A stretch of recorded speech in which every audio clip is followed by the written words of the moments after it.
तो आपका जो आज का स्टडी सर्कल का मौजू है मुरव्वजा निज़ाम तालीम। फ़लसफ़े में फ़िलॉसफ़ी में एक ब्रांच होती है फ़िलॉसफ़ी की एपिस्टेमोलॉजी। एपिस्टेमोलॉजी का उर्दू का तर्जुमा सैयद मौदूदी ने बहुत अच्छा किया है। एपिस्टेमोलॉजी कहते हैं इल्मुल इल्म को। किसको? इल्मुल इल्म को। इल्म बजाय खुद क्या है? यानी इस चीज़ का इल्म के इल्म क्या होता है? इसे क्या कहते हैं? एपिस्टेमोलॉजी। इल्मुल इल्म यानी इस चीज़ का इल्म हासिल करना कि खुद इल्म क्या है, इसको एपिस्टेमोलॉजी कहते हैं। और फ़लसफ़े की एक पूरी शाख है, फ़िलॉसफ़ी की एक पूरी ब्रांच है कि जिसमें सिर्फ़ इसी चीज़ को स्टडी किया जाता है कि इल्म अपनी असल में, इल्म दर हकीकत है क्या चीज़? ये जो हम कहते हैं इल्म हासिल करो, इल्म हासिल करना चाहिए, या तलबुल इल्म फ़रीज़तन अला कुल्लि मुस्लिम, कि इल्म हासिल करना हर मुसलमान पर फ़र्ज़ है। तो ये इल्म होता क्या है? इसको स्टडी करते हैं किसमें? एपिस्टेमोलॉजी में। और एपिस्टेमोलॉजी क्या होता है? इल्मुल इल्म, कि इल्म क्या है, इस बात का इल्म के इल्म क्या है, इसको एपिस्टेमोलॉजी कहते हैं। इसी ब्रांच पर काम करते हुए एक पोस्ट मॉडर्न फिलोसोफर थे, फ्रेंच फिलोसोफर मिशेल फुकॉल्ट, 1920-25 के करीब में। मिशेल फुकॉल्ट ने एक थ्योरी दी, और वो थी थ्योरी ऑफ एपिस्टेमोलॉजी। क्या थी? Theory of epistemology. Theory of epistemology ये थी कि इंसानी समाज, इंसानी मुआशरा, इंसानी सोसाइटी हिस्टोरिकल एवोल्यूशन करते हुए वक्त के जिस मकाम पर मौजूद होती है, तारीखी इर्तिका करते हुए जिस जगह पर होती है, उसके मुताबिक इंसानों का एक मखसूस मिजाज बनता है। मिजाज इल्म, हद इल्म, यानी इंसान जिस चीज़ को भी इल्म समझते हैं, उसका ताल्लुक इंसानों के समाजी इर्तिका से, सोशल एवोल्यूशन से होता है कि इंसानी समाज, इंसानी मुआशरा एवोल्यूशन करते हुए, इर्तिका करते हुए तारीख के किस मरहले में मौजूद है। मसलन आज जिन चीज़ों को हम इल्म समझते हैं, मुमकिन है आज से 4 नस्लें पहले उनको उतना मुफीद इल्म ना समझा जाता हो। और ये भी मुमकिन है कि जिन चीज़ों को उस दौर में इल्म समझा जाता था, या जो चीज़ें उस दौर में बहुत मुफीद समझी जाती थी, वो उससे 4 नस्ल पहले उतनी ज़्यादा रेलेवेंट ना हो। तो ये सब मुनहसर होता है कि इंसानी मुआशरा और इंसानी समाज एवोल्यूशन करते हुए, इर्तिका करते हुए तारीख के किस मकाम पर मौजूद है। तो मिशेल फुकॉल्ट ने ये कहा कि हर दौर की एक ख़ास हद इल्म होती है, मिजाज इल्म होती है, नुक्ता इल्म होता है, नुक्ता नज़र होता है, उसके तहत ही इंसान काम करता है। तो एपिस्टीम क्या है? एपिस्टेमोलॉजी किसे कहते हैं? किसे कहते हैं? इल्मुल इल्म। इल्मुल इल्म क्या होता है? ये इल्मुल इल्म का तर्जुमा सैयद मौदूदी ने किया है एपिस्टेमोलॉजी का। और इल्मुल इल्म क्या होता है? इस बात का इल्म कि इल्म क्या है? इसे इल्मुल इल्म कहते हैं, और ये फ़लसफ़े की एक बहुत अहम शाख है। यानी फ़लसफ़े के मसाइल हल होते गए हैं। जितने मसाइल थे ना फ़लसफ़े के, उनमें से बहुत से मसाइल, बहुत सी बहसें निबटती चली गई, निबटती चली गई, निबटती चली गई। 2 बड़ी बहसें अब भी बाकी हैं। गर्चे ज़ैली बहसें, बहुत सी बहसें बाकी हैं। 2 बड़ी बहसें जो अब भी बाकी हैं, एक है ओंटोलॉजी, कि वजूद क्या है? और दूसरी है एपिस्टेमोलॉजी, कि इल्म क्या है। ये 2 बहसें फ़लसफ़े की अब भी बहुत ज़्यादा इन्वोक हैं, बहुत रेलेवेंट हैं। तो एपिस्टेमोलॉजी के इल्म दर हकीकत क्या है? इस बात का इल्म के इल्म क्या है? इस पर मिशेल फुकॉल्ट की, जो एक पोस्ट मॉडर्न फिलोसोफर है, पूरी फिलॉसफी है थ्योरी ऑफ एपिस्टीम। और मिशेल फुकॉल्ट कहता है कि इल्म क्या है? इस चीज़ को, जो चीज़ डिटरमिन करती है, इसको तय करती है, वो इंसानी मुआशरे का सोशल एवोल्यूशन है, कि इंसानी मुआशरा, इंसानी समाज इर्तिका की मंजिलें तय करते हुए तारीख के किस मरहले पर मौजूद है। ये इस बात को मुतय्यन करता है, ये इस बात को तय करता है कि इल्म क्या है। और हर दौर का एक मखसूस हद इल्म होती है, एक मखसूस मिजाज इल्म होती है। तो ये है थ्योरी ऑफ एपिस्टीम। हर दौर की एपिस्टेमोलॉजी और हर दौर की एपिस्टीम के मुताबिक इंसान जो मखसूस नुक्ता है नज़र तय करता है, जो ज़ाविया निगाह मुतय्यन करता है, जो पॉइंट ऑफ रेफरेंस मुतय्यन करता है, जो एंगल ऑफ व्यू डिटरमिन करता है, उसके नतीजे में पैराडाइम्स वजूद में आते हैं। यानी एपिस्टेमोलॉजी के मुताबिक इंसान अपने जहन में जो पर्सपेक्टिव्स जन्म देता है, जो चीज़ें सोचता है, जो ज़ाविया नज़र और नुक्ता निगाह उसके जहन में आते हैं, उससे जो पर्सपेक्टिव्स जन्म लेते हैं, उन्हें क्या कहते हैं? पैराडाइम्स कहते हैं। इन पैराडाइम्स से इंसान के दिमाग में कुछ प्राइमॉर्डियल और बुनियादी और असासी नौइयत के सवालात जन्म लेते हैं। बुनियादी सवालात, ज़िंदगी की बुनियादी हकीकतों से मुताल्लिक़ सवालात, कि मैं कौन हूँ? इंसान इस दुनिया में मौजूद है तो ये कहाँ से आया है? क्या ये खुद आप से आप बन गया है, या इसके कोई बनाने वाला मौजूद है? अगर ये खुद आप से आप बन गया है, तो फिर इस दुनिया में इसका तर्ज़ अमल क्या होना चाहिए? और अगर इसका कोई बनाने वाला मौजूद है, कोई खालिक मौजूद है, तो उस खालिक के साथ इस इंसान का, इस मखलूक का ताल्लुक क्या है? और अगर उस मखलूक के साथ इसका कुछ ताल्लुक है, खालिक और मखलूक का, तो इन दोनों का आपस में तर्ज़ अमल क्या होना चाहिए? और इनका जो तर्ज़ अमल होना चाहिए, जो इनका तर्ज़ अमल है, उस तर्ज़ अमल की बुनियाद पर इनफ़िरादी और इज्तिमाई निज़ाम क्या तश्कील पाना चाहिए? ये ज़िंदगी के हक़ाइक़ से मुताल्लिक़ कुछ बुनियादी सवालात हैं, कुछ असासी नौइयत के सवालात हैं, कुछ प्राइमॉर्डियल क्वेश्चन्स हैं, कुछ फंडामेंटल क्वेश्चन्स हैं। ये इन फंडामेंटल और प्राइमॉर्डियल और बुनियादी और असासी सवालात का जब इंसान जवाब देता है, तो वर्ल्ड व्यू वजूद में आता है। क्या वजूद में आता है? वर्ल्ड व्यू वजूद में आता है। तो अब तक हमने कितनी इस्तिलाहें समझ ली? पहली इस्तिलाह क्या थी? एपिस्टेमोलॉजी। एपिस्टेमोलॉजी क्या होता है? इल्मुल इल्म। इल्मुल इल्म क्या होता है? इस बात का इल्म कि इल्म क्या है, इसे कहते हैं एपिस्टेमोलॉजी। इस एपिस्टेमोलॉजी की बुनियाद पर एक थ्योरी वजूद में आई। किसने वो थ्योरी पेश की थी?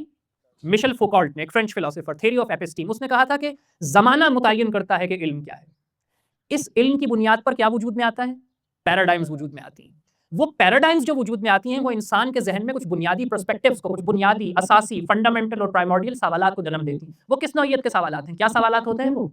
इंसान कौन है? उसकी हकीकत क्या है? वो कहाँ से आया है? उसका कोई बनाने वाला है या वो बगैर किसी के बनाए खुद ही बन गया है? और अगर कोई बनाने वाला है तो उसका तर्ज़ अमल क्या होना चाहिए? कोई बनाने वाला नहीं है तो क्या तर्ज़ अमल होना चाहिए? और खालिक और मखलूक का आपस का रिश्ता क्या है? और इस रिश्ते की बुनियाद पर बनने वाला इज्तिमाई और इनफरादी निज़ाम किस नौइयत का होना चाहिए? इन सवालों के जो भी जवाब इंसान इज्तिमाई सतह पर देता है, कोई इंसानी मुआशरा, तो उससे क्या वजूद में आता है? वर्ल्ड व्यू वजूद में आता है। ये वो मकाम है कि जहाँ पर निज़ाम तालीम रेलेवेंट होता है। इल्म हमारे इर्द-गिर्द बिखरा हुआ है, हक़ाइक़ हमारे इर्द-गिर्द बिखरे हुए हैं, मालूमात हमारे इर्द-गिर्द बिखरी हुई हैं। इल्म को, हक़ाइक़ को, मालूमात को अहाता-ए इदराक में लाना दर हकीकत इल्म कहलाता है। समझे आप? मालूमात को अपने इदराक के अहाते में लाना इल्म कहलाता है। यानी आपके इर्द-गिर्द बहुत सी इन्फॉर्मेशन है। आप उस इन्फॉर्मेशन को अपने एनवायरनमेंट से, अपने इर्द-गिर्द से कलेक्ट करते हैं, अपने दिमाग में प्रोसेस करते हैं और एक यूजेबल फॉर्म में कन्वर्ट करते हैं। यह है इल्म। और इंसान सदियों के तजुर्बे से इस इल्म को मुंतकिल करता रहता है। इल्म के ज़राए कितने, ये इल्म किस-किस तरह से हासिल हो सकता है? हम अपने बाहर की दुनिया में बहुत से हक़ाइक़ को देखते हैं। ये मुझे दरख्त नज़र आ रहे हैं, ये फूल-पौधे नज़र आ रहे हैं, ये परिंदे नज़र आ रहे हैं, मैं आप लोगों को देख रहा हूँ, ये कैमरा, ये कुर्सी। लेकिन जब मैं अपने अंदर में देखता हूँ, तो मुझे अंदर भी बहुत से हक़ाइक़ नज़र आते हैं। तो इल्म का एक सबसे बड़ा ज़रिया इंट्यूशन है, विजदान है, मेरा बातिन है, मेरे अंदर की दुनिया है। और इससे कैसा इल्म हासिल होता है? मिसाल के तौर पर, आप सबको मालूम है कि आपके एक वालिद हैं और आपकी एक वालिदा हैं। आपको ये किसने बताया कि वो फलाँ साहब आपके वालिद हैं? किसने बताया? कोई तजुर्बा हुआ था? किसी के पास कोई डीएनए टेस्ट का रिकॉर्ड मौजूद है? किसी के पास कोई और चीज़ मौजूद है? लेकिन आपको यकीन है कि वही आपके वालिद हैं। मुझे यकीन है मेरे वालिद वही हैं। पूरी दुनिया मुझे यकीन दिलाने की कोशिश करे कि हारिस मियाँ ये साहब तुम्हारे वालिद नहीं है, तो मैं कहूँगा पूरी दुनिया झूठ बोल रही है। इस दर्जे यकीन की हद तक मुझे इस बात का इल्म है कि यही मेरे वालिद हैं। ये कैसे पता चला? इंट्यूशन से पता चला, विजदान से पता चला। मेरे अंदर की दुनिया इस बात की तस्दीक करती है। जब मुझे बताया गया कि ये मेरे वालिद हैं, तो मैंने अपने अंदर झाँक करके देखा तो मुझे मालूम हुआ कि हाँ, यही मेरे वालिद हैं, इसलिए मैंने इस बात को तस्लीम कर लिया और इस दर्जे में तस्लीम कर लिया कि आज पूरी दुनिया भी मुझे और आपको यकीन दिलाने की कोशिश करे कि फलाँ शख्स फलाँ के वालिद नहीं है, तो हम यकीन नहीं करते। तो इल्म का पहला ज़रिया क्या है? इंट्यूशन, विजदान, हादसा बातिनी, इनर सेंस, इंसान के अंदर की दुनिया। जिस तरह इंसान अपनी दुनिया, अपने बाहर बहुत से हक़ाइक़ को देखता है, इस तरह अपने अंदर में बहुत से हक़ाइक़ को देखता है। और वो कितने फ़ैसलाकुन हक़ाइक़ होते हैं कि यहाँ बैठे हुए तमाम लोग अगर किसी को अपना वालिद और वालिदा समझते हैं, तो इंट्यूशन की बुनियाद पर समझते हैं, विजदान की बुनियाद पर समझते हैं। कोई तजुर्बा नहीं है, कोई ऑब्ज़र्वेशन नहीं है, कोई एक्सपेरिमेंटेशन नहीं है, कोई और सबूत नहीं है। सिर्फ़ इंट्यूशन है कि जिसकी बुनियाद पर आप लोगों को ये यकीन है कि आपके वालिदैन आप ही के वालिदैन हैं। इंट्यूशन। इल्म का दूसरा ज़रिया है तारीख़ी तजुर्बा। मसलन तारीख़ में इंसान को कोई तजुर्बा हो गया था, हिस्टोरिकल एक्सपीरियंस। किसी ज़माने में इंसान को कोई तजुर्बा हुआ था और वो इंसान के इल्म में नस्ल दर नस्ल मुंतकिल होता हुआ चला आ रहा है। मिसाल के तौर पर, आप में से कितने लोग हैं कि जो आग से जले हैं? हाथ खड़ा करें। कितने लोग हैं जो आग से जले हैं? महज़ 3 से 4 लोग हैं, 20-25 लोग बैठे हैं, 30 लोग बैठे हैं। लेकिन कितने लोगों को पता है कि आग पर हाथ रखेंगे तो आग जलाएगी? हाथ खड़ा करें। सबको मालूम है। कितने लोगों को यकीन है कि आग जलाती है? सबको मालूम है कि आग जला देती है। कैसे यकीन है आपको? तजुर्बा तो इन 3-4 को हुआ है सिर्फ़। आप सबको कैसे यकीन है? क्योंकि तारीख़ के किसी लम्हे में, हिस्टोरिकल एविडेंस, पहला इंसान जब जला होगा कभी आग से, तो उसके बाद नस्ल बाद नस्ल ये बात मुंतकिल होती हुई आ रही है कि आग जलाती है और आप सबको यकीन है। इंसान डूब कर मर जाता है। कितने लोग डूब कर मरे हैं? कोई भी नहीं। मगर आप सबको यकीन है, आप में से कोई दरिया में छलांग नहीं लगाएगा। तो सबको यकीन है डूब के मर जाता है। तारीख़ में कभी एक तजुर्बा हुआ था कि इंसान कोई डूब के मर गया था, उसके बाद इंसान के हाफ़िज़े में ये बात मौजूद है कि वो मौजूद। तीसरा इल्म का ज़रिया है तारीख़ी शहादत, हिस्टोरिकल एविडेंस। मतलब एक कि कुछ इंसानों को एक तजुर्बा पेश आ गया और आप में से कितने लोग लंदन गए हैं, इंग्लैंड गए हैं? लेकिन कितनों को यकीन है कि एक शहर मौजूद है इंग्लैंड, लंदन नाम का? कोई है जो इस बात का इनकार करे कि लंदन नाम का कोई शहर दुनिया में एग्ज़िस्ट नहीं करता, सब किस्से कहानियाँ हैं, ड्रामा है? हम में से कोई भी नहीं गया हुआ, लेकिन कुछ लोग हैं जो गए हैं। लेकिन उन लोगों का तजुर्बा, कितने लोग इस बात पर यकीन रखते हैं कि कार्ल मार्क्स एक शख्स था जिसने डास कैपिटल के नाम से एक किताब लिखी थी? सबको पता है। फिरदौसी एक शायर था जिसने शाहनामा लिखा था। कायदे आज़म एक शख्सियत थे जिन्होंने पाकिस्तान बनाया था। कितने लोगों को पता है? यकीन है। अल्लामा इकबाल एक शायर थे जिन्होंने बांगे दरा लिखी थी। कितने लोगों को यकीन है? कि देखा है अल्लामा इकबाल को? लेकिन कुछ लोगों ने देखा था। तो एक मखसूस तजुर्बा, इंसानों को कोई तजुर्बा पेश आ जाए तो वो भी फैसला कुन हैसियत इख्तियार कर लेता है। तो इंट्यूशन इल्म का एक ज़रिया है। पहला ज़रिया इल्म का क्या है? इंट्यूशन। दूसरा ज़रिया क्या है? हिस्टोरिकल एक्सपीरियंस, तारीख में कोई तजुर्बा पेश आ गया। तीसरा ज़रिया क्या है? इंसानी शहादत, इंसानों को कोई तजुर्बा पेश आ गया, एक मखसूस गिरोह को, वो हम सबके लिए फैसला कुन हो जाता है। चौथा ज़रिया क्या है? इस्तिंबात, इंडक्टिव रीजनिंग, मंतिक, कि अगर ऐसा हो तो ऐसा होता है, बादल आए तो बारिश बरसती है, सूरज निकले तो गर्मी होती है। ये इस्तिंबात, ये रीजनिंग, ये भी इल्म का एक ज़रिया है। और इल्म का पांचवा और आखिरी ज़रिया है ऑब्जर्वेशन और एक्सपेरिमेंटेशन। ऑब्जर्वेशंस और एक्सपेरिमेंटेशंस किस तरह से होती हैं? आप अपने 5 सेंसेस से ऑब्जर्व करते हैं। सेंस ऑफ विजन है, स्मेल है, टच है, टेस्ट है, हियरिंग है। इन 5 सेंसेस से जो आप ऑब्जर्व करते हैं, इसके नतीजे में भी इल्म हासिल होता है। तो इल्म के कितने ज़राए हैं? 5 ज़राए हैं। Intuition, historical experience, human experience, intellectual reasoning और ऑब्जर्वेशन एंड एक्सपेरिमेंटेशन। 5 ज़राए से इंसान को इल्म हासिल होता है। अब तक हमने 2 निकात पर बात की है। पहले हमने क्रोनोलॉजिकल ऑर्डर समझा था। इल्म क्या है? इसको क्या कहते हैं? एपिस्टेमोलॉजी। इसकी बुनियाद पर मिशेल फौकॉल्ट ने एक थ्योरी पेश की, थ्योरी ऑफ एपिस्टीम। थ्योरी ऑफ एपिस्टीम, एपिस्टीम्स की बुनियाद पर पैराडाइम्स वजूद में आते हैं। पैराडाइम्स की बुनियाद पर इंसानी ज़िंदगी से मुताल्लिक जिन बुनियादी सवालात का हमको सामना करना पड़ता है, उनके जब जवाब देते हैं तो वर्ल्ड व्यू बनता है। और वर्ल्ड व्यू दर हकीकत हमें इंसानी इल्म की और निज़ाम तालीम की ज़रूरत की तरफ मुतवज्जे करता है। फिर हमने ये देखा कि हमारे इर्द-गिर्द ये कायनात फैली हुई है, नज़दीक और दूर तक बेशुमार लामुतनाही कायनात है, ना ख़त्म होने वाली। इसके मज़ाहिर हैं, इसकी चीज़ें हैं। लेकिन इस तमाम कायनात में जितनी मालूमात हैं, जितनी इन्फॉर्मेशन है, उसको प्रोसेस करके यूज़ेबल फ़ॉर्म में कन्वर्ट करना दर हकीकत इल्म होता है। लेकिन ये इल्म हासिल करने के ज़राए कितने हैं? तो हमने जब असेस किया, तजज़िया किया, एनालिसिस किया, तो मालूम हुआ कि 5 ज़राए हैं कि जिनसे इल्म हासिल किया जा सकता है। और वो 5 ज़राए कौन-कौन से हैं? Intuition, historical experience, human experience, intellect और ऑब्जर्वेशन और एक्सपेरिमेंटेशन। अब इन 2 चीज़ों को, ये जो 2 धारे हमने समझ लिए, इन दोनों के इंटरसेक्शन पे जो चीज़ बनती है वो निज़ाम तालीम है। निज़ाम तालीम, अब कोई भी इंसान इनफिरादी तौर पर इंट्यूशन के ज़रिए वो जो 5 इल्म हासिल करने के ज़राए हैं, उनको बरूए कार लाते हुए, उनको इस्तेमाल करते हुए इल्म हासिल कर सकता है। आप भी कर सकते हो, मैं भी कर सकता हूँ, आप भी कर सकते हो, अबड़ो साहब भी कर सकते हैं, ये साहब भी कर सकते हैं। सब इल्म हासिल कर सकते हैं। लेकिन ये निज़ाम तालीम की ज़रूरत क्यों पड़ती है? निज़ाम तालीम की ज़रूरत इसलिए पड़ती है कि जब इंसानों का एक मुआशरा एक वर्ल्ड व्यू इख्तियार कर लेता है, तो अब उसको अपने समाज को, अपने मुआशरे को एक डायरेक्शन देना पड़ती है। हर निज़ाम इल्म और हर निज़ाम तालीम एक वर्ल्ड व्यू का ताबे होता है और उस वर्ल्ड व्यू का खिदमतगार होता है। और उसे अपने वर्ल्ड व्यू के मुताबिक वर्ल्ड ऑर्डर तश्कील देने के लिए, उस वर्ल्ड व्यू के मुताबिक पॉलिटिकल, सोशो इकोनॉमिक सिस्टम तश्कील देने के लिए, उस वर्ल्ड व्यू के मुताबिक सियासी, मुआशी और मुआशरती निज़ाम कायम करने के लिए इंसानों की ज़रूरत होती है। लिहाजा वो इंसान कैसे बनाए जाएँ कि जो उस वर्ल्ड व्यू के मुताबिक एक ऑर्डर बना सकें, एक आर्टिकुलेटेड और स्ट्रक्चर्ड निज़ाम तश्कील दे सकें, एक पॉलिटिकल, सोशो इकोनॉमिक सिस्टम बना सकें, एक सियासी, मुआशी और मुआशरती निज़ाम कायम कर सकें। ये कैसे होगा?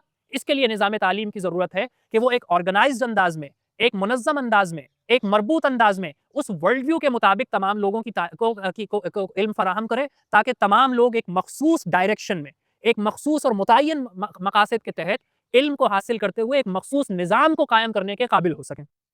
निज़ाम तालीम की ज़रूरत क्यों पड़ती है? इल्म हासिल करने के तो 5 ज़राए हैं, हमने बता दिया।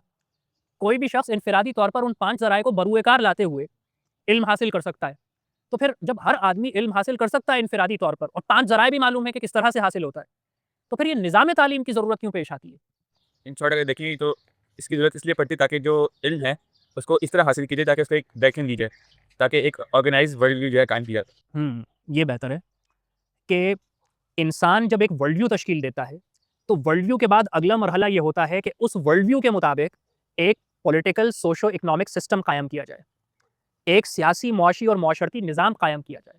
लिहाजा किसी भी मखसूस वर्ल्ड व्यू के तहत पॉलिटिकल, सोशो इकोनॉमिक सिस्टम कायम करने के लिए निज़ाम तालीम की ज़रूरत पेश आती है, ताकि इल्म को एक मखसूस डायरेक्शन में, मनज़्ज़म और मरबूत अंदाज में प्रोसेस किया जा सके, ताकि एक मखसूस ऑर्डर तश्कील दिया जा सके, एक मखसूस पॉलिटिकल, सोशो इकोनॉमिक सिस्टम तश्कील दिया जा सके। वाज़ेह है ये बात? एक आर्टिकुलेटेड, ऑर्गेनाइज्ड, मुनज़्ज़म, पॉलिटिकल सोशो इकोनॉमिक सिस्टम, एक सियासी, मुआशी और मुआशरती निज़ाम की तश्कील के लिए एक मखसूस वर्ल्ड ऑर्डर के निज़ाम तालीम की ज़रूरत होती है। ये कोशिश पाकिस्तान में हुई थी। वैसे ये भी एक इंटरेस्टिंग चीज़ होगी मालूमात के लिए कि जब पाकिस्तान बना तो कायदे आज़म ने एक इदारा बनाया था, डिपार्टमेंट ऑफ इस्लामिक रिकंस्ट्रक्शन, और अल्लामा असद को उसका सरबरा बनाया था। अल्लामा असद यहूदी थे, ऑस्ट्रिया के थे, लियोपोल्ड नाम था उनका, और वो फिर मुसलमान हो गए थे और उनका नाम असद हो गया था। उनकी किताब है रोड टू मक्का, या एक और किताब है इस्लाम एट क्रॉस रोड्स, या कुरान की एक तफसीर उन्होंने लिखी है मैसेज ऑफ कुरान। पाकिस्तान का पहला पासपोर्ट अल्लामा असद को इशू हुआ था, और कायदे आज़म के कहने पर वो लीबिया भी गए थे 1930s में, और उमर मुख्तार से मिलकर के आए थे और वापस आकर के कायदे आज़म को रिपोर्ट किया था। तो कायदे आज़म ने डिपार्टमेंट ऑफ इस्लामिक रिकंस्ट्रक्शन बनाया था कि जिसका काम ये था कि पाकिस्तान को एक मॉडर्न इस्लामिक स्टेट बनाने के लिए सिफारिशात मुरतब करे। और उसने जो पहली रिपोर्ट पेश की थी वो ये की थी कि पाकिस्तान के तमाम तालीमी इदारे 1 साल के लिए बंद कर दिए जाएँ और 1 साल में नया निज़ाम तालीम तश्कील दिया जाए कि जो इस्लाम के वर्ल्ड व्यू के मुताबिक हो, और उसके तहत फिर तालीमी इदारों को खोला जाए। लेकिन बदकिस्मती से कायदे आज़म का इंतकाल हो गया, अल्लामा असद को निकाल दिया गया पाकिस्तान से, और इस इदारे की रिपोर्ट्स वगैरह को जला दिया गया, और ये नहीं हो सका। वो चले गए फिर पाकिस्तान से, फिर वो स्पेन चले गए थे, गरनाता, वहीं पर उनका इंतकाल हुआ। 80s में एक दफ़ा पाकिस्तान आए थे। तो निज़ाम तालीम के नतीजे में हुकूमत या निज़ाम नहीं बदलता, निज़ाम बदलता है तो निज़ाम तालीम बदलता है। अब ये जो मौजूदा और मुरव्वजा निज़ाम तालीम है, ये कैसे बना और इसकी तारीख क्या है? तो यूरोप में एक फ़लसफ़ी था, उसका नाम था डेकार्ट्स। क्या नाम था? डेकार्ट्स। 1650 में डेकार्ट्स का इंतकाल हो गया फ्रांस में। इंतकाल शायद स्वीडन में हुआ था, पैदा फ्रांस में हुआ था गालिबन। चेक कर लीजिएगा, 1650 में इंतकाल हो गया, और उसकी उम्र भी जब बहुत ज़्यादा नहीं थी, 45-50 बरस का था कि उसका इंतकाल हो गया। डेकार्ट्स ने एक थ्योरी पेश की जिसे कहते हैं search method theory. Search method theory ये कहती है कि वो उलूम कि जिनके ज़रिए हकीकत का तजज़िया किया जा सकता है, बिल्कुल मुख्तलिफ हैं उन उलूम से जिनके ज़रिए मादे का तजज़िया होता है। हकीकत कहते हैं मेटाफिज़िक्स को। एक है ये फिज़िकल वर्ल्ड कि जिसमें हम रहते हैं, ये मटीरियल वर्ल्ड, ये टेबल, ये चेयर्स, ये सैयारे, ये सूरज, ये चाँद, ये सितारे, ये दरख्त, ये सब मटीरियल थिंग्स है ना। फिज़िकल वर्ल्ड है, इसे आप टच कर सकते हैं, छू सकते हैं, महसूस कर सकते हैं, सुन सकते हैं। एक है मेटाफिज़िकल वर्ल्ड, इस फिज़िकल वर्ल्ड से ऊपर मेटाफिज़िकल वर्ल्ड, ये तबई दुनिया है, उर्दू में कहते हैं तबई दुनिया, फिज़िकल वर्ल्ड। एक है माबादुत तबई दुनिया, इसके बाद इससे मावरा, मावराउत तब, कि जिसको फिज़िकली आप टच नहीं कर सकते, छू नहीं सकते, यानी खुदा से मुताल्लिक़ बातें। हकीकत क्या है, रूह क्या है, बातिन क्या है, अच्छाई क्या है, बुराई क्या है, अखलाकियात क्या होती हैं, सच क्या होता है, झूठ क्या होता है, नेकी क्या होती है, बदी क्या होती है, फरिश्ते क्या होते हैं, रिसालत क्या होती है, वही क्या होती है। एब्स्ट्रैक्ट दुनिया जिसको समझा नहीं जा सकता, ये फिजिकल वर्ल्ड है जिसको आप छू सकते हैं, सूंघ सकते हैं, समझ सकते हैं, हाथ लगा सकते हैं। वो मेटाफिजिकल दुनिया है, ये तबई दुनिया है, वो माबादुत तबई दुनिया है जिसको छू नहीं सकते लेकिन समझ सकते हैं सिर्फ, जिसको देख नहीं सकते मगर समझ सकते हैं, सुन नहीं सकते मगर समझ सकते हैं। माबादुत तबई दुनिया, मेटाफिजिकल वर्ल्ड। यूरोप में 16वीं सदी तक ये एक बड़ी बहस थी, रेनाइजेंस के बाद 14वीं सदी से 16वीं सदी तक, कि असल हकीकत क्या है। ये दुनिया असल हकीकत है, मादी दुनिया, या वो माबादुत तबई दुनिया, वो हकीकी दुनिया असल हकीकत है। इनमें से असल अहमियत किसको हासिल है, इस दुनिया को या उस दुनिया को? हमें ज्यादा फोकस किस पे करना चाहिए, फिजिकल वर्ल्ड पे और फिजिकल फिनोमिना पर, या मेटाफिजिकल वर्ल्ड और मेटाफिजिकल फिनोमिना पर? इसमें एक जबरदस्त कशमकश थी। एक मजहबी लोगों का गिरोह था जो कह रहा था कि हमें फिजिकल वर्ल्ड पे फोकस नहीं करना चाहिए, मेटाफिजिकल असल हकीकत है। और दूसरा प्रोटेस्टेंट्स थे और रिफॉर्मिस्ट थे और रेफॉर्मेशन वाले थे जो कहते थे कि नहीं, हमें मेटाफिजिकल से कुछ भी नहीं निकलता, ले देकर बहस ही होती है, मुबाहिसा होता है, हमें इस दुनिया पे फोकस करना चाहिए, तरक्की तो हासिल करें। ऐसे में डेकार्ट्स पैदा हुआ। डेकार्ट्स ने एक थ्योरी दी। क्या थ्योरी दी? सर्च मेथड थ्योरी के दो कंपोनेंट्स हैं, एक है डुअलिज्म और दूसरा है स्केप्टिसिज्म। डुअलिज्म ये कहता है हकीकत का तजजिया करने वाले उलूम और मादे का तजजिया करने वाले उलूम दोनों एक दूसरे से अलग हैं। उस दुनिया का तजजिया करने वाले जितने उलूम हैं, इस दुनिया का तजजिया करने वाले जितने उलूम हैं, उनका आपस में कोई रब्त नहीं है, कोई इर्तिबात नहीं है, कोई ताल्लुक नहीं है। हम जो मेटाफिजिकल फिनोमिना को एक्सप्लेन करने के लिए नॉलेज रिक्वायर्ड है और जो फिजिकल वर्ल्ड को एक्सप्लेन करने के लिए नॉलेज रिक्वायर्ड है, ये दोनों दरिया के दो मुख्तलिफ किनारे हैं जो आपस में कभी नहीं मिलते, दो पैरेलल लाइंस हैं जो कभी इंटरसेक्ट नहीं करती हैं। यह है डुअलिज्म। और इस थ्योरी का दूसरा कंपोनेंट है स्केप्टिसिज्म। स्केप्टिसिज्म कहते हैं, इसका मतलब है इल्म शक का नाम है। क्या है स्केप्टिसिज्म? इल्म शक का नाम है, और किसी चीज को नहीं माना जा सकता जब तक कि उस पर शक न कर लिया जाए। किसी चीज को नहीं तस्लीम किया जा सकता जब तक कि उसको शक के टेस्ट से ना गुजार लिया जाए। उसका एक मशहूर जुमला है डेकार्ट्स का, I think therefore I am. मैं सोचता हूं इसलिए मैं हूं, कि जब तक मैं अपनी सोच के जरिए किसी चीज को शक के दायरे से न गुजार लूं, उस वक्त तक मैं उस पर यकीन नहीं कर सकता। मिसाल के तौर पर ये ग्लास मेरे सामने रखा है, नहीं ये ग्लास मेरे सामने नहीं रखा। मुमकिन है मेरी आंखों में धोखा हो रहा हो, रिफ्रैक्शंस हो रही हो लाइट की रेज में, मेरी आंखें धोखा खा रही हों। आप सब लोग मेरे सामने बैठे हैं, नहीं आप लोग नहीं बैठे, मेरे सामने इल्यूजन्स हो रही हैं, वैसे ही मुझे शक्लें नजर आ रही हैं। मैं आपके सामने बैठा बोल रहा हूँ, नहीं मैं नहीं बैठा आपके सामने, नहीं बात कर रहा हूँ, आप लोगों की निगाहों को, आंखों को धोखा हो रहा है। आखिर में उसने कहा कि अच्छा जो मुझे शक हो रहा है ये मैं कौन हूँ? मुमकिन है मैं भी ना हूँ। ये कौन है जो ये सोच रहा है, जिसको शक हो रहा है, जो ये कह रहा है कि मुमकिन है ये हो, ये मैं कौन है? तो उसने कहा मैं सोचता हूँ इसलिए मैं हूँ, I think therefore I am. वजूद उस सोच का नाम। अब इसका नतीजा क्या निकलता है इस फलसफे का? हम अपनी बहस को बस कंक्लूड कर रहे हैं। मौलाना की किताब आप खुद पढ़ेंगे और इसको आप खुद देखेंगे। हम अपनी बहस को कंक्लूड कर रहे हैं। डुअलिज्म का फितरी नतीजा क्या निकलता है? इसका नेचुरल लॉजिकल कॉन्सिक्वेंस क्या होता है? हकीकत का तजज़िया करने वाले उलूम मादे के तजज़िया करने वाले उलूम से अलग हैं। फिजिकल फिनोमिना का एनालिसिस करने वाला नॉलेज मेटाफिजिकल फिनोमिना का एनालिसिस करने वाले नॉलेज से बिल्कुल अलग है। खुदा और कायनात, रूह और मादे, और दुनिया और आखिरत, ये 3 लफ्ज़ याद रखने हैं, 3 पेयर्स। खुदा और कायनात, रूह और मादा, दुनिया और आखिरत। इन तीनों के दरमियान आपस में ताल्लुक मुनक़ता हो जाता है। वाज़ेह? खुदा और कायनात, रूह और मादा, और दुनिया और आखिरत के दरमियान में ताल्लुक मुनक़ता हो जाता है। खुदा अलग है, कायनात अलग है। क्यों? क्योंकि क्या कहा था डेकार्ट्स ने डुअलिज़्म में? हकीकत का तजज़िया करने वाले उलूम मादे का तजज़िया नहीं कर सकते। मादे का तजज़िया करने वाले उलूम हकीकत का तजज़िया नहीं कर सकते। क्या कहा था डेकार्ट्स ने? फिजिकल वर्ल्ड का एनालिसिस करने वाला नॉलेज मेटाफिजिकल वर्ल्ड का एनालिसिस नहीं कर सकता, और मेटाफिजिकल वर्ल्ड का एनालिसिस करने वाला नॉलेज फिजिकल वर्ल्ड का एनालिसिस नहीं कर सकता। नतीजतन खुदा और कायनात, रूह और मादा, और दुनिया और आखिरत का ताल्लुक मुनक़ता हो जाता है। एक इल्म का पूरा धारा है, एक इल्म की पूरी एपिस्टीम है जो किसका तजज़िया कर रही है? खुदा का, रूह का, आखिरत का। और एक इल्म की एक दूसरी पैरेलल एपिस्टीम है जो किसका तजज़िया कर रही है? कायनात का, मादे का, और दुनिया का। तो दोनों का आपस में रिश्ता, ताल्लुक मुनक़ता हो जाता है, दोनों आपस में एक दूसरे से हमेशा के लिए जुदा हो जाते हैं। दोनों दरिया के वो मुख्तलिफ किनारे बन जाते हैं कि जो कभी एक दूसरे से नहीं मिलते, दोनों वो पैरेलल लाइन्स बन जाती हैं जो कभी इंटरसेक्ट नहीं करती हैं।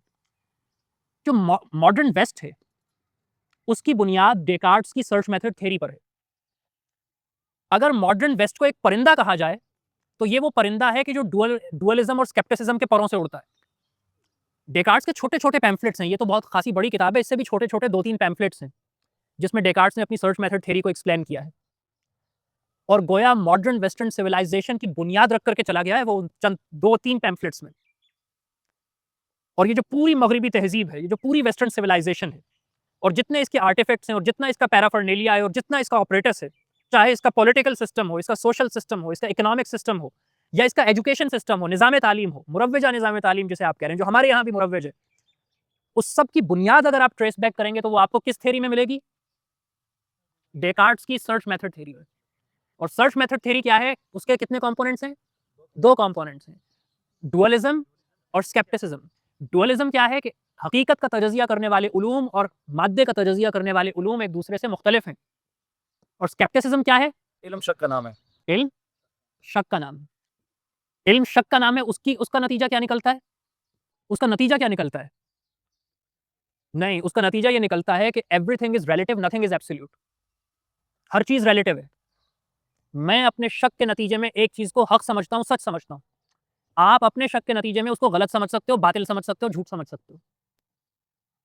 तो कोई ऐसी मोरालिटी नहीं है, कोई ऐसी यूनिवर्सल हकीकत नहीं है जिसे पूरी दुनिया तस्लीम कर सके। हर एक की अपनी-अपनी हकीकत हो सकती है। हर एक का अपना-अपना सच हो सकता है। हर एक की अपनी-अपनी सच्चाई हो सकती है। हर एक का अपना-अपना हक हो सकता है, हर एक का अपना-अपना बातिल हो सकता है। तो ये जो मुरव्वजा निज़ाम तालीम है, इसकी बुनियाद किस पर है? डेकार्ट्स की सर्च मेथड थ्योरी पर। और सर्च मेथड थ्योरी के कंपोनेंट्स क्या हैं? डुअलिज्म और स्केप्टिसिज्म। डुअलिज्म फिजिकल वर्ल्ड को मेटाफिजिकल वर्ल्ड से अलग कर देता है, मादे को रूह से अलग कर देता है। नतीजा क्या निकलता है? खुदा और कायनात, रूह और मादा, और दुनिया और आखिरत का ताल्लुक आपस में मुनक़ता हो जाता है। और फोकस क्या हो जाता है? खुदा के बजाय कायनात, रूह के बजाय मादा, और हयात उखरवी के बजाय हयात दुनियावी। यहाँ तक वाज़ेह? मुरव्वजा मौजूदा निज़ाम तालीम की फ़िक्री बुनियाद क्या है? मुरव्वजा मौजूदा निज़ाम तालीम की ये वाज़ेह है? ये मुझे समझ नहीं आई कि डेकार्ट्स ने डुअलिज़्म की थ्योरी उसमें अलग क्यों किया, जबकि असली में तो अगर हम साइंस की एग्जांपल लें इस दुनिया की इल्म में, तो वो तो अल्टीमेटली आपको बताता है कि खुदा के बगैर ही क्रिएशन वजूद में नहीं आ सकती ना। दुनिया का इल्म और उस मेटाफिजिकल इल्म को अलग की। हाँ, वो असल में बुनियादी वजह ये थी कि 1400s के बाद यूरोप में एक तहरीक शुरू हुई जिसे रेनाइजेंस की मूवमेंट कहते हैं। 1500s के बाद एक दूसरी तहरीक शुरू होती है जिसे रेफॉर्मेशन की मूवमेंट कहते हैं। ये यूरोप में एक इंटेलेक्चुअल रिफॉर्म की मूवमेंट्स थी कि यूरोप जो था बिल्कुल डार्क एजेस में था और कलीसा और पोप और ये जो क्रिश्चियनिटी थी, क्लर्जी थी, ये बहुत जुल्म करती थी, जबर करती थी, लोगों पर इस्तेसाल करती थी। तो इनसे आज़ादी के लिए एक इंटेलेक्चुअल मूवमेंट थी। सही है? अच्छा, अब ये था कि यूरोप में एक कशमकश की कैफियत थी, एक जंगी कैफियत थी। जैसे गैलीलियो कह रहा है कि दुनिया गोल है, सूरज के गिर्द घूमती है और चर्च ने उसे कैद में डाल दिया। कोपरनिकस कह रहा है कि यार ये दुनिया इस तरह से हो रही है, तुम जो कह रहे हो कि दुनिया चपटी है, ऐसा नहीं है, तो उसे जेल में डाल दिया, उसे कत्ल कर दिया। इसके खिलाफ एक रिजेंटमेंट थी। दिलचस्प बात यह है कि डेकार्ट्स पादरी था और डेकार्ट्स दीन और दुनिया की तकसीम को खत्म करना चाहता था और एक करना चाहता था। इस यूरोप जो जिस क्राइसिस का शिकार था, यूरोप को इस क्राइसिस से निकालना चाहता था। समझे आप? डेकार्ट्स असलन क्या चाहता था कि यूरोप को उस क्राइसिस से निकाले, मगर उसने किया क्या कि उस क्राइसिस को इतना डीप कर दिया कि आज तक बाकी है। बाकी जो आपने कहा कि साइंस ये कहता है कि दुनिया खुदा के बगैर बनी है, ये साइंस का प्रिंसिपल स्टैंड ये नहीं है। साइंस का प्रिंसिपल स्टैंड ये है कि जो डेकार्ट्स ने कहा कि साइंटिफिक नॉलेज और स्पिरिचुअल नॉलेज दो अलग-अलग चीजें हैं। साइंटिफिक नॉलेज के जरिए खुदा को साबित नहीं किया जा सकता, मेटाफिजिकल फिनोमेना को, और मेटाफिजिकल नॉलेज के जरिए साइंस को साबित नहीं किया जा सकता। उसूलन तो साइंस का जो प्रिंसिपल स्टांस है वो ये है कि ये दोनों अलग-अलग चीजें, हम उसमें मुदाखलत नहीं करेंगे, वो यहाँ मुदाखलत नहीं करें। लेकिन जब खुदा के बजाय कायनात, रूह के बजाय मादे और आखिरत के बजाय दुनिया पर फोकस हुआ, तो वो फोकस इतना ज्यादा हो गया कि साइंस ने उसको इग्नोर कर दिया और कहा कि ये जो हमारी दुनिया है यही असल दुनिया है, वो जो है बाकी वो जो दूसरा सिरा है। डेकार्ट्स ने क्या कहा था? दरिया के दो किनारे। तो साइंस ने कहा ये हमारा वाला किनारा ही असल किनारा है, वो दूसरा किनारा कोई किनारा ही नहीं है। तो ये मसला उस वक्त पैदा हुआ कि जब साइंस ने, जो डेकार्ट्स ने अपनी लिमिट्स मुतय्यन की थी दोनों उलूम की, उससे तजावुज़ किया। ये साइंस का प्रिंसिपल स्टांस नहीं है कि वो खुदा को नहीं मानते। उनका प्रिंसिपल स्टांस ये है कि खुदा को साइंस के जरिए साबित नहीं किया जा सकता, साइंस को खुदा के जरिए साबित नहीं किया जा सकता। ये दो पैरेलल लाइंस हैं जो कहीं पे इंटरसेक्ट नहीं करती, ये दो इंडिपेंडेंट स्ट्रीम्स ऑफ नॉलेज हैं। लेकिन हुआ ये कि उन्होंने अपनी स्ट्रीम को असल करार दिया और दूसरे को इग्नोर कर दिया। वाज़ेह? तो ये है मौजूदा मुरव्वजा निज़ाम तालीम की फ़िक्री बुनियाद। अब ये कि हमारे यहाँ बर्र-ए-सग़ीर में क्या हुआ? हमारे यहाँ 1803 में अंग्रेज़ कब्ज़ा करते हैं दिल्ली पर। बादशाह को बरकरार रखते हैं। शाह आलम सानी उस वक़्त मुग़ल बादशाह थे दिल्ली के। और हिंदुस्तान में एक मक़ूला मशहूर हो जाता है, ख़िलक़त खुदा की, मुल्क बादशाह का और हुक्म कंपनी बहादुर का। ख़िलक़त खुदा की, मुल्क बादशाह का और हुक्म कंपनी बहादुर का। यानी अंग्रेज़ दिल्ली पे कब्ज़ा कर लेते हैं, बादशाह मुग़ल बादशाह को बरकरार रखते हैं। शाही क़लअे में, लाल क़लअे में वो महदूद रहता है, महसूर रहता है। बल्कि एक फ़ारसी का मुहावरा भी था, पादशाही शाह आलम अज़ दिल्ली ता पालम। दिल्ली के करीब में आजकल जहाँ एयरपोर्ट है दिल्ली का, उस जगह को पालम कहते हैं। तो दिल्ली से पालम तक का इलाका बस बादशाह का था, बाकी सब अंग्रेज़। इसीलिए शाह अब्दुल क़ादिर मुहद्दिस देहलवी ने जब ही ये फ़तवा दिया था कि आज हिंदुस्तान ग़ुलाम हो गया है, लिहाज़ा जिहाद हर एक पर फ़र्ज़ है। हमारे यहाँ जो बर्र-ए-सग़ीर में निज़ाम तालीम राइज था, वो वही क़दीम इस्लामी निज़ाम तालीम था। और कोई बता सकता है कि यहाँ पर लिटरेसी रेट कितना था? 1803 में या उसके बाद भी 1830, 35, 57 तक 97%। फ़ारसी में था निज़ाम तालीम और 97% था लिटरेसी रेट। और जब अंग्रेज़ गए 1947 में, जब कितना था? 14%। जब अंग्रेज़ आए तो यहाँ पर लिटरेसी रेट था 97%। यानी सिर्फ़ जो कबायली लोग थे, हिंदू कबायली लोग जो पहाड़ों में रहते थे, सिर्फ़ वो पढ़ना लिखना नहीं जानते थे। बाकी सब लोग पढ़े लिखे थे। और जब अंग्रेज़ गए हैं तो लिटरेसी रेट कितना रह गया? 14%। अब यहाँ पर अंग्रेज़ जब आए और उन्होंने यहाँ पे लॉर्ड मैकॉले का इन्होंने तज़किरा किया। बुनियादी तौर पर लॉर्ड मैकॉले का भी क्या था, उसने पूरे हिंदुस्तान का दौरा किया, कलकत्ता से वो पेशावर तक पूरे हिंदुस्तान का दौरा किया। और उसने, वो एक पार्लियामेंटेरियन था, ब्रिटिश पार्लियामेंटेरियन, और बहुत ज़हीन, लायक और इंटेलेक्चुअल आदमी था। और इंग्लैंड में जो लॉर्ड मैकॉले की जो ब्रिटिश हाउस ऑफ कॉमन्स में और हाउस ऑफ लॉर्ड्स में उसकी तकरीरें हैं, वो लिखी हुई आपको मिल जाएँगी, कभी मौका मिले तो पढ़िए। अंग्रेज़ी अदब का शाहकार है। उसने एक रिपोर्ट मुरत्तब की, मैकॉले रिपोर्ट, और वो पेश की ब्रिटिश पार्लियामेंट में। यहाँ पे एक और किताब है, कभी मौका मिले, गर्चे तुम्हें पढ़नी तो होती नहीं है लेकिन चलो बता देते हैं। एडवर्ड सईद एक मुफक्किर थे, फ़लस्तीनी क्रिश्चियन थे। उनकी एक किताब है ओरिएंटलिज़्म। अंग्रेज़ या ये जो वेस्ट के लोग हैं ना, मगरिबी दुनिया के लोग, ये मशरिक को देखते हैं ओरिएंटलिस्ट नुक्ता नज़र से। तो ये मशरिक को एक कॉन्टेम्प्ट के साथ देखते हैं, एक ख़ास ज़ाविया निगाह से देखते हैं, इसको स्टडी करते हैं। स्टडी ये बहुत अच्छा कर लेते हैं।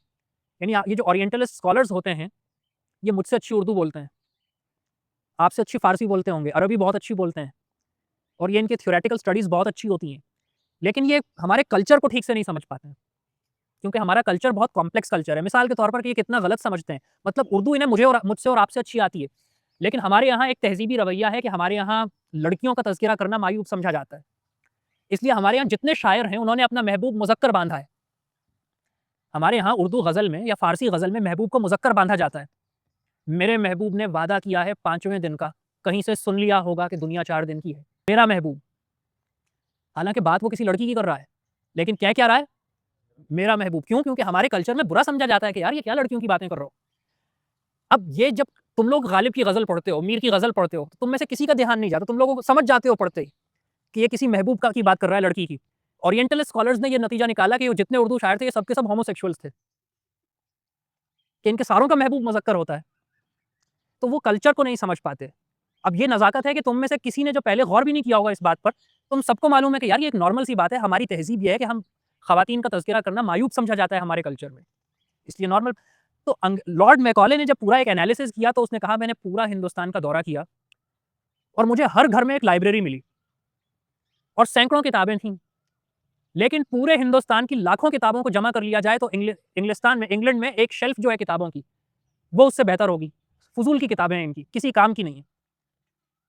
दूसरे उसने कहा अजीब मुल्क है, कोई भीख नहीं माँगता, कोई भूखा नहीं सोता। और चौथा ये कि अपने मज़हब से बहुत गैर मामूली वाबस्तगी रखते हैं। अब इन तमाम चीज़ों पे करके उसने एक रिपोर्ट ये सबमिट की कि हमें वो वेस्टर्न जो नॉलेज है, जो डेकार्ट्स की फ़िक्री बुनियादों पर उस्तवार निज़ाम तालीम है, वो यहाँ पर इंट्रोड्यूस करवाना है। एक, निज़ाम तालीम वही इंट्रोड्यूस करवाया गया और उस निज़ाम तालीम को ज़रिया बना दिया गया तरक्की का, कि अगर किसी को तरक्की करना है यहाँ पर, तो वो उस निज़ाम तालीम के तहत तरक्की कर सकता है।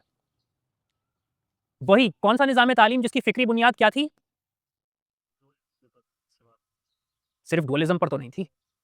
सर्च मेथड थ्योरी पे, डुअलिज़्म और स्केप्टिसिज़्म पे, उस पर मबनी निज़ाम तालीम को इंट्रोड्यूस कराया और कहा कि अगर किसी को हमने क्या कहा था, हर निज़ाम तालीम एक ख़ास वर्ल्ड व्यू के लिए होता है, एक ख़ास पॉलिटिकल सोशो इकोनॉमिक सिस्टम तश्कील दे सके। तो अंग्रेज़ों ने यहाँ पर जो political socio economic system introduce कराया, उसके लिए उन्होंने अपना निज़ाम तालीम भी इंट्रोड्यूस करवाया।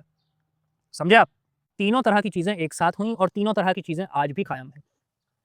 पहला रद्द-ए-अमल जो सामने आया वो ये था कि इसको कुल्लियतन मुस्तरद कर दिया जाए। हमारा एक अपना निज़ाम तालीम था, हमारा एक अपना निसाब था, हमारा एक अपना सिलसिला था। ये कहाँ से नया सिलसिला आ गया, हम तो इसको बिल्कुल इसके करीब भी नहीं जाएँगे, ये तो काफ़िरों की चीज़ है। इससे देवबंद वजूद में आया। एक बिल्कुल रद्द-ए-अमल, नेगेशन की कैफ़ियत, इनकार की कैफ़ियत, मुस्तरद कर देने की कैफ़ियत, उसको नकार देने की, उसको फेंक देने की, उसको बिल्कुल उससे कोऑपरेट न करने की एक कैफ़ियत, इससे देवबंद वजूद में आता है। एक दूसरी इंतहा, ये एक इंतहा थी, एक दूसरी इंतहा पैदा हुई और ये बनाया हज़रत मौलाना कासिम नानूतवी और खलील अहमद सहारनपुरी, इन लोगों ने। ये एक अप्रोच थी कि जो नया निज़ाम आया है इसको मुस्तरद कर दो बिल्कुल। बिल्कुल कोऑपरेट ही ना करो, इसे अडॉप्ट ही ना करो, इसे बॉयकॉट कर दो। ये एक इंतहा थी। एक दूसरी इंतहा पैदा हुई कि पूरी तरह अडॉप्ट कर लो। इस अप्रोच के सबसे ज़्यादा हामी सैयद मौदूदी के रिश्तेदार सर सैयद अहमद खान थे। ये मालूम है ना, वो सैयद मौदूदी के रिश्तेदार थे। सैयद मौदूदी के दादा और सर सैयद अहमद खान सगे खालाजाद भाई थे। सैयद मौदूदी के दादा और सर सैयद अहमद खान सगे खालाजाद भाई थे और अलीगढ़ से पहले उन्होंने एक स्कूल कायम किया था। बल्कि अलीगढ़ में भी, अलीगढ़ का जो पहला बैच था उसमें सैयद मौदूदी के अब्बा भी थे। जो पहला स्टूडेंट्स का बैच था उसमें सैयद अहमद हसन मौदूदी, मौलाना के वालिद, चूँकि सर सैयद उनके रिश्तेदार थे, तो वो आए अपने कज़िन के पास, सैयद हसन मौदूदी के पास, कि मियाँ तुम्हारा बेटा, इसे भी भेज दो, मैं बना रहा हूँ मदरसा, स्कूल बना रहा हूँ, ये कॉलेज बना रहा हूँ। तो उन्होंने कहा ठीक है ले जाओ, तो सैयद मौदूदी के अब्बा को ले गए। लेकिन वो फिर जल्दी उनके दादा ने उनको उठा लिया कि वो एक दफ़ा जब अलीगढ़ गए, तो उन्होंने देखा कि वो क्रिकेट खेल रहे हैं। उनके कोई रिश्तेदार गए, तो उन्होंने आकर के कहा कि हसन मियाँ तुम्हारा बेटा वहाँ काफ़िर कुर्ती पहने हुए गेंद बल्ले से खेल रहा था। काफ़िर कुर्ती उन्होंने इसे कहा, ये शर्ट को, पैंट शर्ट को। तो तुम्हारा लौंडा काफ़िर कुर्ती पहने हुए गेंद बल्ले से खेल रहा था, मैंने देखा था वहाँ उसको। तो उन्होंने ख़त लिख कर के बुला लिया और लेकिन वहाँ से उन्हें इलाहाबाद भेज दिया, फिर उन्होंने वहाँ से एलएलबी किया। तो बर्रे सग़ीर के जो चंद पहले मॉडर्न एजुकेटेड लोग थे ना, जदीद पढ़े लिखे, उनमें सैयद मौदूदी के अब्बा भी थे। तो सर सैयद मौदूदी के रिश्तेदार थे, गालिब भी उनके रिश्तेदार थे। सैयद मौदूदी के नाना थे मिर्ज़ा कुर्बान अली बेग सालिक। ये फ़ारसी के बहुत बड़े शायर थे और गालिब के रिश्तेदार भी थे, भतीजे भी थे और गालिब के शागिर्द भी थे। गालिब के कई खतूत हैं इनके नाम, ये सैयद मौदूदी के नाना थे। तो एक क्या रद्द-ए-अमल आ गया, मुकम्मल तौर पर मुस्तरद कर दो, देवबंद का रद्द-ए-अमल। एक दूसरा रद्द-ए-अमल आया, वो क्या रद्द-ए-अमल था कि मुकम्मल तौर पे इख्तियार कर लो और इसी के ज़रिए तरक्की हासिल करो। उसको अडॉप्ट करने वाले कौन? हज़रत शेखुल हिंद मौलाना कासिम नानूतवी और ये लोग, और इसको करने वाले सर सैयद अहमद खान। सही है? इन दोनों के दरमियान एक शख्सियत पैदा होती है, अल्लामा शिबली नौमानी। अल्लामा शिबली नौमानी, उनका जो तालीम उन्होंने हासिल की थी वो कदीम तरीक़े से हासिल की थी और थे बहुत जदीद, और उनकी शख्सियत भी ऐसी थी कि कदीम और जदीद का हसीन इम्तिज़ाज थी। और सर सैयद के करीबी साथियों में से भी थे, मगर सर सैयद की हरकतों से मायूस हो गए थे। लिहाजा और उनकी शख्सियत भी ऐसी थी, मतलब एक तरफ वो इबादत जब करते थे, उन पे इतनी रिक्कत तारी होती थी कि लगता था कि इंतकाल हो जाएगा इनका, ये अल्लाह के सामने जान दे देंगे अपनी। और दूसरी तरफ एक पूरी किताब मौजूद है, शिबली की हयात मुआशक़ा। उनके जितने अफेयर्स वगैरह चले, उस सब पे पूरी किताब है शिबली की हयात मुआशक़ा। तो उन्होंने नदवतुल उलमा कायम किया, ये एक दरमियान का एक स्कूल ऑफ थॉट कायम किया। तो ये 3 तरह के स्कूल ऑफ थॉट्स इनिशियली वजूद में आए। इसी से आगे चल के इवॉल्व हुई तहरीक इस्लामी की फ़िक्र भी, कि मॉडर्न और कदीम एजुकेशन को रिकंसाइल किया जाए। लेकिन हकीकत ये है, आज हमारे यहाँ ये तमाम तरह के निज़ाम हाय तालीम कोएग्जिस्ट करते हैं बैक वक्त, लेकिन कोई एक्चुअल रिकंसिलिएशन नहीं हो पाया निज़ाम तालीम में। अब भी इस बात की ज़रूरत है, जिस पे मौलाना इस किताब में एम्फसाइज़ करते हैं, कि एक ऐसे निज़ाम तालीम की ज़रूरत है जो खालिसतन हमारी ज़रूरियात को पेश नज़र रख करके तश्कील दिया जाए, कदीम और जदीद का हसीन इम्तिज़ाज हो और इस्लाम के वर्ल्ड व्यू को सर्व करने वाला हो। ऐसे अफराद-ए-कार तैयार करे कि जो इस्लाम के वर्ल्ड व्यू के मुताबिक सिस्टम को बनाने और चलाने की अहलियत और काबिलियत रखते हो। क्योंकि निज़ाम तालीम का मकसद क्या होता है? किसी वर्ल्ड व्यू के मुताबिक सिस्टम को बनाने और चलाने वाले लोग पैदा करना। क्या मकसद होता है किसी निज़ाम तालीम का? किसी वर्ल्ड व्यू के मुताबिक निज़ाम को बनाने और चलाने वाले लोग पैदा करना। ये एक जुमला याद रख लो, ये एक जुमला अगर तुम्हें याद रह गया तो आज की नशस्त कामयाब रहेगी। निज़ाम तालीम का क्या मकसद होता है? किसी वर्ल्ड व्यू के मुताबिक निज़ाम को बनाने और चलाने वाले अफराद तैयार करना निज़ाम तालीम का मकसद होता है। हमारे यहाँ मुख्तलिफ निज़ाम हाय तालीम एग्जिस्ट करते हैं। इब्तिदा में 3 निज़ाम तालीम थे। एक बिल्कुल रिवायती निज़ाम तालीम जो हर तरह के जदीद निज़ाम तालीम को मुस्तरद करता था। एक बिल्कुल जदीद निज़ाम तालीम जो हर तरह की रिवायत और क़दामत को मुस्तरद करता था। एक इन दोनों की रिकंसिलिएशन से पैदा करदा एक नया निज़ाम तालीम जो अल्लामा शिबली ने तश्कील देने की कोशिश की। लेकिन ये तीनों निज़ाम तालीम मौलाना के मुताबिक इस्लाम के वर्ल्ड व्यू के मुताबिक निज़ाम को बनाने और चलाने वाले अफराद तैयार करने में नाकाम है। लिहाजा एक ऐसे नए निज़ाम तालीम की ज़रूरत है जो इस्लाम के वर्ल्ड व्यू के मुताबिक निज़ाम को बनाने और चलाने की अहलियत रखने वाले अफराद पैदा कर सके। बात वाज़ेह? अब समराइज़ करें अगर हम आज की गुफ्तगू को, कि इल्म क्या है, इसको समझने के लिए फ़लसफ़े की एक पूरी शाख है जो क्या कहलाती है? एपिस्टेमोलॉजी। एपिस्टेमोलॉजी क्या होता है? इल्मुल इल्म, कि इस बात का इल्म कि इल्म क्या है। इस पर मिशेल फुकॉल्ट ने एक थ्योरी दी, थ्योरी ऑफ एपिस्टीम, कि हर दौर का एक खास मिजाज इल्म होता है। उस एपिस्टीम के मुताबिक क्या बनते हैं? पैराडाइम्स बनते हैं। पैराडाइम्स क्या बनाते हैं? वर्ल्ड व्यू बनाते हैं। और वर्ल्ड व्यू के मुताबिक पॉलिटिकल सोशो इकोनॉमिक सिस्टम बनता है, निज़ाम बनता है। निज़ाम तालीम की ज़रूरत क्यों पेश आती है? कि एक मखसूस वर्ल्ड व्यू के मुताबिक निज़ाम को बनाने और चलाने वाले अफराद तैयार करने के लिए किस चीज़ की ज़रूरत होती है? निज़ाम तालीम की। मुरव्विजा निज़ाम तालीम की फ़िक्री बुनियाद क्या है? डेकार्ट्स की सर्च मेथड थ्योरी। डेकार्ट्स की सर्च मेथड थ्योरी के क्या 2 कंपोनेंट्स हैं? डुअलिज्म और स्केप्टिसिज्म। डुअलिज्म क्या कहता है? हकीकत और मादा 2 अलग-अलग अशिया हैं, इनको एक ही इल्म से नहीं समझा जा सकता। इसका नतीजा क्या निकलता है? खुदा और कायनात, रूह और मादा, और दुनिया और आखिरत अलग-अलग हो जाते हैं।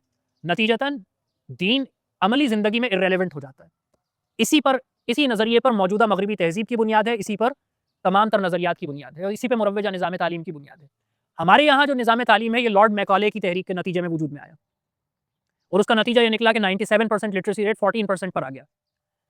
उस निज़ाम तालीम के रद्द-ए-अमल में यहाँ 3 तरह के निज़ाम तालीम पैदा हुए। पहला कि उसको बिल्कुल मुस्तरद कर दो, दूसरा कि उसको पूरी तरह इख्तियार कर लो, तीसरा कि इन दोनों को मिलाकर एक निज़ाम तालीम बनाओ, कुछ इसका ले लो, कुछ उसका ले लो। सैयद मौदूदी क्या कहते हैं? तीनों नाकाम हैं, क्योंकि तीनों इस्लाम के वर्ल्ड व्यू के मुताबिक अफराद तैयार नहीं कर रहे हैं। लिहाजा एक नए निज़ाम तालीम की ज़रूरत है जो ऐसे अफराद तैयार कर सके कि जो इस्लाम के वर्ल्ड व्यू के मुताबिक निज़ाम बनाने और निज़ाम चलाने वाले अफराद को तैयार कर सके। वाज़ेह? कोई सवाल? अगर हम आप सल्लल्लाहु अलैहि वसल्लम की सीरत को देखें तो उनकी जर्नी में जो इब्तदाई 3 साल थे वो तरबियत के थे। तो उसमें आपको कोई एजुकेशन तालीमी निज़ाम कौन-सा नज़र आता है? कोई ख़ास नज़र तो नहीं आता? हाँ, कोई भी नहीं आता। तो उस वक़्त फिर क्यों नहीं एक निज़ाम उस तरह से? असल में वो जो हमने शुरू में बात की थी ना कि निज़ाम का ताल्लुक सोशल एवोल्यूशन से होता है कि मुआशरा इर्तिक़ा करते हुए किस मकाम पर है। उस वक़्त तो सोसाइटी इतनी डेवलप्ड ही नहीं थी। भी नहीं थी। हुज़ूर सल्लम तो एक कबायली मुआशरे में रहते थे। मुख्तलिफ़ कबाइल थे, ट्राइबल सोसाइटी थी और सिस्टम्स इतने वजूद में नहीं आए हुए थे। स्टेट नहीं थी, हुकूमत नहीं थी, रियासत नहीं थी, इदारे नहीं थे, स्कूल नहीं थे, मकतब नहीं थे, मदरसे नहीं थे। ज़िंदगी बहुत प्रिमिटिव थी। तो उसमें हमें निज़ाम वाज़े तौर पे नज़र नहीं आता। निज़ाम के उसूल मिल जाते हैं। निज़ाम तो उस वक़्त जो निज़ाम तश्कील दिया गया वो मुख्तलिफ था। हज़रत उमर के दौर में जो निज़ाम तश्कील दिया गया वो मुख्तलिफ था। 10वीं और 11वीं सदी में जो निज़ाम तश्कील दिया गया वो मुख्तलिफ था। 16वीं और 17वीं सदी में जो निज़ाम तश्कील दिया गया वो मुख्तलिफ था। आज अगर हम कोई निज़ाम तश्कील देंगे वो मुख्तलिफ उसूल वही होंगे कि जो उस दौर में हुआ करते थे। तो उन उसूलों पर अच्छा अब निज़ाम क्या होगा, निज़ाम की शक्ल क्या होगी, उसकी फ़ॉर्म क्या होगी, वो हमें तय करना है कि हमारा मुआशरा और हमारा समाज तारीख़ के किस लम्हे पे एग्ज़िस्ट करता है, इसके मुताबिक कंटेम्प्रेरी निज़ाम हमें तश्कील देना है, जो इस दौर के मुताबिक बहुत मौज़ूं हो। अगर उस वक़्त कोई निज़ाम दे दिया जाता एक ट्राइबल सोसाइटी में और कहा जाता कि भाई यही निज़ाम होगा, तो आज की ये जो अर्बन सोसाइटी है, कॉर्पोरेट सोसाइटी है, क्या इसमें वो चल पाता? नहीं चल पाता।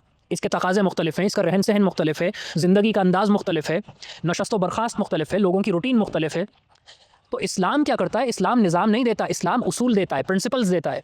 उन प्रिंसिपल्स के मुताबिक निज़ाम को कंस्ट्रक्ट करना हर दौर के मुस्लिम सोसाइटी की, मुआशरे की ज़िम्मेदारी है कि वो अपने मुआशरे और वक़्त और हालात के मुताबिक उन उसूलों पर मबनी एक निज़ाम तश्कील दे सकें। समझे आप? तो हुज़ूर सल्लम के ज़माने में निज़ाम एज़ सच एग्ज़िस्ट नहीं करता था, उसूल दे दिए थे। उसूल ये थे कि वो जो बुनियादी प्राइमोर्डियल क्वेश्चंस हैं, उनमें ओरिएंटेशन खुदा को एक ज़िंदा हकीकत के तौर पर निज़ाम का महवर और मरकज़ होना चाहिए। खुदा की एक इफ़ेक्टिव प्रेज़ेंस निज़ाम के हर गोशे में नज़र आनी चाहिए। खुदा महवर निज़ाम होना चाहिए, गॉड सेंट्रिक निज़ाम होना चाहिए। लिहाज़ा ये उसूल दे दिए गए थे कि इसके मुताबिक तुम अपने-अपने दौर में निज़ाम तश्कील देना और आज से 50 साल बाद, 100 साल बाद अगर कोई निज़ाम तश्कील दिया जाएगा, तो उन्हीं उसूलों पर मबनी निज़ाम होगा, मगर उसकी शक्ल मुख्तलिफ होगी, उस दौर के मुताबिक होगी। सही है? कोई और सवाल? जी, बुलालोश। ऐसा मेरा सवाल ये है कि जब अंग्रेज़ बरे सग़ीर में आए थे, तो उससे पहले जो तालीमी निज़ाम था, वो तो मुकम्मल इस्लामी या दीनी बुनियादों पर होगा। तो अगर वो ना आते या अपना तालीमी निज़ाम इंट्रोड्यूस ना करवाते, तो यहाँ पर इतनी तरक्की ना हो सकती। तो उसके लिए तो ज़रूरी था कि वो अपना तालीमी निज़ाम लाते। लेकिन सवाल ये है कि अगर वो ना लाते, तो क्या आज हम उसी हालत में बैठे रहते? और हम ये कहते हैं कि वो तालीमी निज़ाम बेहतर था हमारे पूरे खित्ते के लिए, या कि हम उसमें ज़्यादा पुरसुकून ज़िंदगी गुज़ार सकते थे और ज़्यादा तरक्की याफ़्ता होते?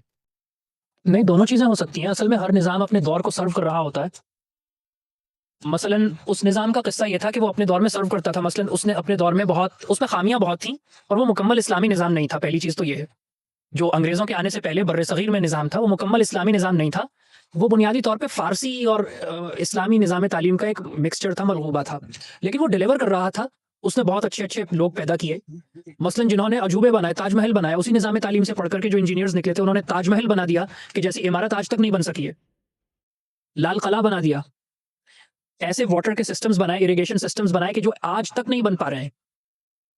रेवेन्यू कलेक्शन का और डिस्ट्रीब्यूशन का एक ऐसा निज़ाम बनाया उस निज़ाम ने कि जो आज भी उसी पर चल रहा है सब सिलसिला। तो ऐसा नहीं है कि उस निज़ाम की तरक्की की वजह से निज़ाम नहीं बदला जाता। तरक्की तो उस निज़ाम बदला जाता है कि किस वर्ल्ड व्यू को सर्व करना है। अंग्रेज़ उस वर्ल्ड व्यू को सर्व नहीं करना चाहते थे जो वर्ल्ड व्यू वो लेकर के आए। अंग्रेज़ों का अपना वर्ल्ड व्यू था, वो निज़ाम एक दूसरे वर्ल्ड व्यू के लिए था। लिहाज़ा अंग्रेज़ों को वो निज़ाम बदलना ही था क्योंकि अब वो अपना वर्ल्ड व्यू ला रहे थे। अगर निज़ाम वही रहता और हुकूमत अंग्रेज़ की होती तो नतीजा क्या निकलता? अगले 10-15 साल में लोग अंग्रेज़ों की हुकूमत को उठाकर बाहर फेंकते। क्योंकि जो आदमी उस निज़ाम तालीम से निकल रहा होता वो दूसरे वर्ल्ड व्यू का हामिल होता और अंग्रेज़ों की हुकूमत को नफ़रत की निगाह से देखता। अंग्रेज़ जो वर्ल्ड व्यू लेकर के आए थे उन्हें उसी के निज़ाम तालीम होता ही वर्ल्ड व्यू के लिए कि वर्ल्ड व्यू के मुताबिक निज़ाम की खिदमत के लिए। लिहाजा अंग्रेज़ अपना वर्ल्ड व्यू और अपना निज़ाम लेकर आए, लिहाजा उसके लिए उन्हें निज़ाम तालीम भी वैसा ही चाहिए था जो उसके लिए उस निज़ाम को बनाने और चलाने के लिए लोग तैयार कर सके। बाकी निज़ाम में खामियां थीं, लेकिन तरक्की और इसका ताल्लुक उससे नहीं होता। बुनियादी तौर पर तरक्की का ताल्लुक तो होता है कि आप कितने एडवांस हैं। वो निज़ाम एक ज़माने में बहुत एडवांस था तो ताजमहल बनाता था, एक ज़माने में बहुत नाकारा हो गया तो बिल्कुल अच्छा डिलीवर नहीं किया, बल्कि हमेशा जवारी और कबूतरबाज उससे निकलते थे। तो ये दोनों चीज़ें थी। जी, किसी का सवाल है? जी, अब्दुर्रहमान। अच्छा, मेरा सवाल ये कि अभी जो मौजूदा एजुकेशन सिस्टम है, हम उसको 100% जो है नेगलेक्ट नहीं कर सकते। यानी हम ये नहीं कर सकते कि कल मेरा पेपर है तो मैं जो है कल जाके पेपर नहीं देता। तो हमें जो है ऐसे क्या प्रैक्टिकल स्टेप्स लेने चाहिए अपनी ज़िंदगी में, इंफरादी ज़िंदगी में या इज्तिमाई ज़िंदगी में, कि हम जो है जो तालीमी निज़ाम जो मौलाना मौदूदी ने बताया, तो हम वो जो है कायम कर सकें, प्रैक्टिकल स्टेप्स क्या ले सकते हैं। अच्छा 100% तो उसको एम्ब्रेस नहीं किया जा सकता जब तक कि निज़ाम बदलता नहीं है, एक। दूसरे ये कि खला में कोई चीज़ नहीं रहती, इसलिए जब तक ये निज़ाम कायम है, इसी निज़ाम से इस्तिफ़ादा करना होगा। जब तक ये निज़ाम मौजूद है, आपको इसी निज़ाम के तहत ज़िंदगी गुजारना होगी, ज़िंदगी बसर करना होगी और इसी से मुस्तफ़ीद होना होगा। अगर आप नहीं होंगे तो आप इर्रेलेवेंट हो जाएंगे, रिडंडेंट हो जाएंगे, ऑब्सलीट हो जाएंगे। इसलिए ये तो कोई ऑप्शन ही नहीं है कि आप इस निज़ाम को बॉयकॉट कर दें। निज़ाम एग्जिस्ट करता है, लिहाजा आपको इसी निज़ाम के तहत ज़िंदगी बसर करना है और इसी से मुस्तफ़ीद होना है, एक। दूसरी बात ये कि हम इनफिरादी तौर पे क्या कर सकते हैं? इनफिरादी तौर पर खुद को इस काबिल करें कि आप इस निज़ाम को रिप्लेस करने की इस्तेदाद पैदा कर सकें। उन लैक्यूनास को, लूप होल्स को आइडेंटिफाई करें कि वो क्या गैप है कि जो इस निज़ाम में और आपकी आइडियल सोसाइटी के निज़ाम में मौजूद है, और अपनी इनफिरादी काविश के ज़रिए से उस गैप को फिलअप करने की कोशिश करें। मुताले के ज़रिए से, मुशाहिदे के ज़रिए से, ऐसे लोगों से रब्त और ताल्लुक़ के ज़रिए से, जिद्दोजहद के ज़रिए से उस गैप को फिलअप करने की कोशिश करें।